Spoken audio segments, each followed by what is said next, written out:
काफ़ी सारे स्टूडेंट्स ये सोचते हैं कि मुझे बोथ ग्रुप के लिए जाना चाहिए या सिंगल ग्रुप के लिए जाना चाहिए। और मैक्सिमम जो आपको एडवांटेज बताया गया है, कहीं भी अगर आप वीडियो देखो तो सेटअप का बेनिफिट के ऊपर ज़्यादा डिस्कशन किया जाता है कि आपको अगर आप बोथ ग्रुप देते हो तो पर सब्जेक्ट आपको 40 नंबर ही लेके आना है। और आप अगर एक ग्रुप में 180 लेके आते हो, दूसरे ग्रुप में 220 या 240 लेके आते हो, तो भी आप सीएमए पास कर जाओगे। बट आप खुद सोचो, क्या पास करना ही सफिशियंट है? मुझे तो लगता है नहीं। दी रीजन, एट द एंड आप सबको एक अच्छी कंपनी में एक अच्छी जॉब चाहिए आफ्टर क्वालिफाइंग सीएमए। और उसके लिए बहुत इंपॉर्टेंट है कि आपको सही नॉलेज एंड सही गाइडेंस मिले। अगर आप ऐसी वीडियोस देखना चाहते हो तो आप CMA Rohan Sharma YouTube channel को सब्सक्राइब करना बिल्कुल ना भूलें। अगर आपको वीडियो अच्छा लगे तो अपने फ्रेंड्स के साथ शेयर करें। मैं सीएमए रोहन शर्मा, मैंने मोर देन 800 क्वालिफाइड सीएमएज को उनके फर्स्ट इंटरव्यूज क्रैक करने में हेल्प किया है। और उसके बाद मैं आपके लिए वीडियोज बना रहा हूँ कि both group and single group के क्या एडवांटेज क्या डिसएडवांटेज है। तो सबसे पहला जो कॉमन है, जो आप सबको भी पता है, कि अगर आप बोथ ग्रुप देते हो तो आपको इंडिविजुअल सब्जेक्ट में 40 लेके आना होता है और एग्रीगेट इट मीन्स उन 8 सब्जेक्ट को मिला के आपको 400 लेके आना होता है। ये आप सबको पता है। बात करते हैं जो मोस्ट इम्पॉर्टेंट एडवांटेज और डिसएडवांटेज है। क्या कैंपस में शॉर्ट लिस्टिंग आएगी अगर मैं बोथ ग्रुप देता हूँ? श्योर गारंटी है कि मेरे को टॉप एमएनसीज या पीएसयूज में शॉर्ट लिस्टिंग मिलेगी? तो इसका सॉल्यूशन, इसका आंसर आपको इस वीडियो में मिलने वाला है। अब मैं बात करूं कि ये सबसे पहले डिपेंड करता है कि आप किस टर्म में आप सीएमए क्वालिफाई कर रहे हो। सपोज जब आप सीएमए क्वालिफाई कर रहे हो उस टाइम 2000 या उससे ज़्यादा बच्चे सीएमए क्वालिफाई करते हैं। तो अगर आपने बोथ ग्रुप क्वालिफाई भी किया है बट आपके जो नंबर हैं वो 400, 410, 420 इस तरीके से है, तो डेफिनेटली आपके शॉर्ट लिस्टिंग कम आएगी। द रीजन, 2200 से ज़्यादा बच्चे जैसे दिसंबर 2024 में क्वालिफाई किए थे। अब जब ज़्यादा स्टूडेंट्स क्वालिफाई करते हैं तो डेफिनेटली बोथ ग्रुप वाले भी काफ़ी सारे होंगे, फर्स्ट अटेम्प्ट वाले भी काफ़ी सारे स्टूडेंट्स होंगे। तो इन डैट केस जो एवरेज स्टूडेंट होते हैं, चाहे वो बोथ ग्रुप वाले हो चाहे सिंगल ग्रुप वाले हो, उनकी शॉर्ट लिस्टिंग कम आती है।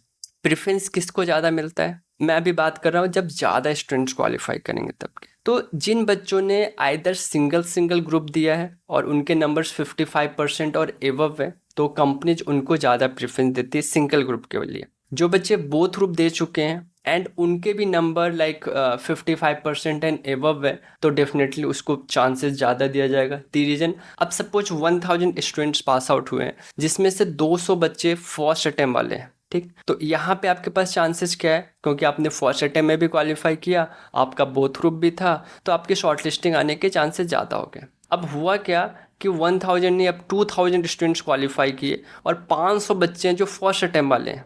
तो इस केस में आपको भी पता है कंपनीज के पास वैकेंसीज कम होते हैं, 2-4 वैकेंसीज हर कंपनी के पास होते हैं हर लोकेशन के लिए। अब उसके लिए तो 200-300 बच्चों को शॉर्टलिस्ट नहीं करेगी, वो मैक्सिमम 50 to 100 बच्चों को शॉर्टलिस्ट करेगी। तो वहाँ पे जो कम नंबर वाले बच्चे होते हैं वो शॉर्टलिस्टिंग में बाहर हो जाते हैं। तो आपको टारगेट ये रखना है, या तो आप सिंगल ग्रुप के लिए जाओ या फिर आप बोथ ग्रुप के लिए जाओ। आपको ये सोचना है कि आपको 450 से ज़्यादा नंबर को अचीव करना है, ये आपका फर्स्ट टारगेट होना चाहिए। अब बोथ ग्रुप के और क्या बेनिफिट है? अगर जो बच्चे बोथ ग्रुप जब आप दोगे तभी आपको रैंक आएगा, और जब आपको रैंक अचीव होता है तो कुछ कंपनीज हैं जो रैंकर्स को एक्स्ट्रा रेमुनरेशन पे करती है, जैसे एल हो गई, वेदांता हो गई, सीएट हो गई, और भी कुछ कंपनीज हो सकती है इन फ्यूचर। इन कंपनीज में आपको 1.5 लाख से लेके 2 लाख रुपीज़ एक्स्ट्रा मिलता है अगर आप रैंक अचीव करते हो सीएमए फाइनल में। तो ये भी एक एडवांटेज है कि अगर फाइनल लेवल पर रैंक अचीव करते हो तो ये कंपनीज आपको एक्स्ट्रा मॉनेटरी बेनिफिट भी देती है। अब सिर्फ इंटर के रैंक को कंसिडर किया जाता है या सिर्फ फाइनल के रैंक को कंसिडर किया जाता है? तो जब कंपनीज आपको शॉर्टलिस्ट करती है कैंपस में तो वो फाउंडेशन से लेके फाइनल तक प्लस आपके एकेडमिक्स भी चेक करती है, 10th 12th ग्रेजुएशन। तो ये इंपॉर्टेंट नहीं कि सिर्फ सीएमए फाइनल में आपके अच्छे नंबर होंगे तभी आपको शॉर्ट लिस्टिंग होगी, हो सकता है आपका एकेडमिक नंबर भी इंपॉर्टेंट हो कुछ कंपनीज के लिए। तो अभी जो आपको डिसीजन लेना है कि सिंगल ग्रुप के लिए जाए या बोथ ग्रुप के लिए जाए, मैं आपको यही सजेस्ट करूंगा कि आप सिंगल ग्रुप के लिए जाओ या बोथ ग्रुप के लिए जाओ। पहला टारगेट आपका नंबर होना चाहिए, आपका टारगेट ये होना चाहिए 55% और एबव को अचीव करना। दूसरा, अटेम्प्ट्स जितने कम से कम आप लगाओ, चाहे सपोज आपने पिछले बार में आपने अटेम्प्ट लगा लिया, इस बार आप बोथ ग्रुप के लिए जा रहे हो और फिर आपका रैंक आया, तो डेफिनेटली आपको चांसेस मिल सकते हैं कुछ कंपनीज में। पास्ट में हुआ भी है, मेरे कुछ स्टूडेंट्स थे जिनके अटेम्प्ट्स लगे फिर रैंक भी आया, तो उनके आईटीसी ग्रुप्स में सिलेक्शंस हुए, इवन किसी का पीएसयू में सिलेक्शन हुआ। अगर मैं जून की बात करूं तो इवन कुछ स्टूडेंट्स ऐसे थे जिनके 4 अटेम्प्ट लगे थे, फिर भी उनको आईओसीएल जैसे कंपनी से शॉर्ट लिस्टिंग आई और उनका सिलेक्शन भी हुआ। तो चीज़ें कुछ भी हो सकती है, कुछ भी प्रैक्टिकली पॉसिबल है, बट एडवर्स सिचुएशन ये आपको नहीं पता आप जब क्वालिफाई करोगे तो कितने बच्चे क्वालिफाई करेंगे ना, ये मुझे पता है। तो अगर आप चाहते हो कि सारी चीज़ें आप अच्छे से डिसाइड करके आप कर सको, तो डेफिनेटली आपको ये स्ट्रेटेजी को फॉलो करना चाहिए कि आपके नंबर्स आपके टारगेट्स में होने चाहिए। कुछ अदर चीज़ें मैं आपको बताऊं, जब आप बोथ ग्रुप के लिए आप जा रहे हो तो मिनिमम टाइम पीरियड आप 7 to 9 मंथ का आप लेके चल सकते हो। 7 मंथ मिनिमम है जब आपको कंप्लीटली डेडिकेटेड 7 मंथ आपको स्टडी पे फोकस करना होगा। 2 मंथ्स आप कम से कम रिवीजन के लिए रखो, 5 मंथ्स में आप अपने सारे कोर्सेज को आप कवर करो।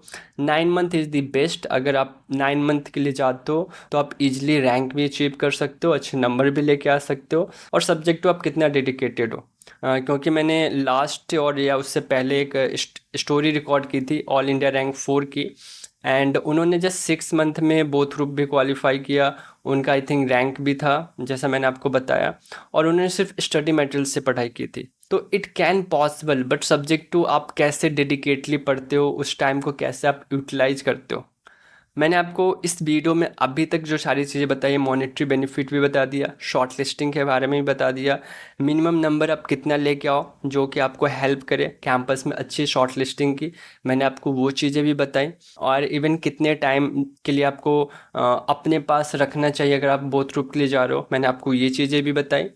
एंड बोथ ग्रुप का जो सिंपल बेनिफिट है, जो सेटअप एंड कैरी फॉरवर्ड का जो बेनिफिट मिलता है, नॉट कैरी फॉरवर्ड, सेटअप का जो बेनिफिट मिलता है, वो भी मैंने आपको बता दिया, वो आपको ऑलरेडी पता भी होगा। तो ये सारे बेनिफिट्स हैं, लेकिन at the end monetary benefits ही सबका ऑब्जेक्टिव होता है जब आप सीएमए कोर्स कर रहे हो, या फिर आप एट द एंड जो आपका गोल है फाइनल एक अच्छी जॉब, एक अच्छी लाइफ, जिससे आप अपनी फैमिली को भी आप सपोर्ट कर सको। So that's all about the video के डिस्क्रिप्शन में एक गूगल फॉर्म का लिंक दिया है जिसमें आप अपने प्रॉब्लम्स चैलेंजेस शेयर कर सकते हो, और साथ ही आपको एक फ्री ई बुक्स मिलेंगे, बहुत जल्द वो बुक हम रिलीज करने वाले हैं। तो all the best, bye bye, take care.